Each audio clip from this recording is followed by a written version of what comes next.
बिस्मिल्लाहिर्रहमानिर्रहीम। अस्सलाम वालेकुम। हमेशा से मेरी यही कोशिश रहती है कि मैं आप सब के लिए अफोर्डेबल रेसिपीज़ लेके आती रहूं। तो आज मैं आपके लिए हलवा की रेसिपी लेके आई हूं और इसको हम 10 से 15 मिनट में बनाएंगे। वैसे तो हलवा बनाने में काफ़ी टाइम लग जाता है। ना ही मैदा, ना सूजी, ना बेसन, ना ही दाल, ना खोया, ना मावा, कुछ भी हम इसमें इस्तेमाल नहीं करेंगे। किचन में मौजूद 3 चीज़ों से हम ये हलवा तैयार करते हैं। तो चलते हैं, बनाना स्टार्ट करते हैं। यहाँ पे मैंने लेफ़्ट ओवर एक रोटी ली थी, रात की बची हुई रोटी, और इसको मैंने मिक्सी के जार में पीस लिया था। और उसके बाद मैंने इसमें 2 चम्मच ऑयल डाल के एक पैन में उसको थोड़ा सा चंद सेकंड के लिए रोस्ट किया।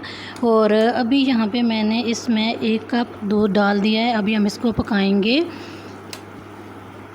तो इसका टेस्ट बिल्कुल सोनलवे जैसा होगा और ऐसा टेस्ट होगा कि आपने इसको देसी घी में बनाया है।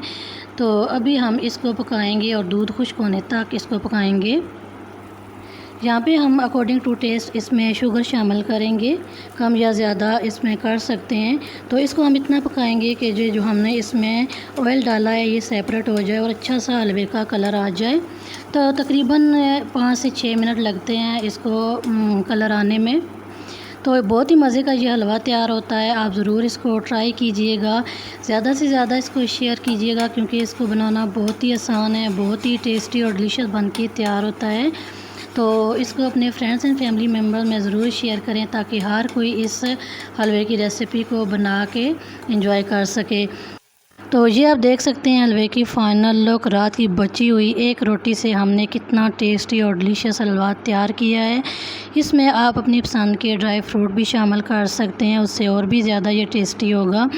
तो इसमें इतना ख़र्च भी नहीं आया, ना ही इसमें ज़्यादा ऑयल का हमने इस्तेमाल किया है। सिर्फ़ 3 चीज़ों से हमने इसको बनाया है। देखने में ये जितना खूबसूरत है, खाने में बहुत ज़्यादा टेस्टी और डिलीशियस है। तो ज़रूर इस रेसिपी को ज़्यादा से ज़्यादा शेयर कीजिएगा, ख़ुद भी इंजॉय करें और अपने फ्रेंड्स एंड फैमिली मेम्बर्स में भी इसको शेयर करें ताकि हर कोई इस रेसिपी को बना सके। कमेंट बॉक्स में ज़रूर बताइएगा कि आपको ये रेसिपी कैसी लगी है और रेसिपी को लाइक करना बिल्कुल नहीं भूलिएगा।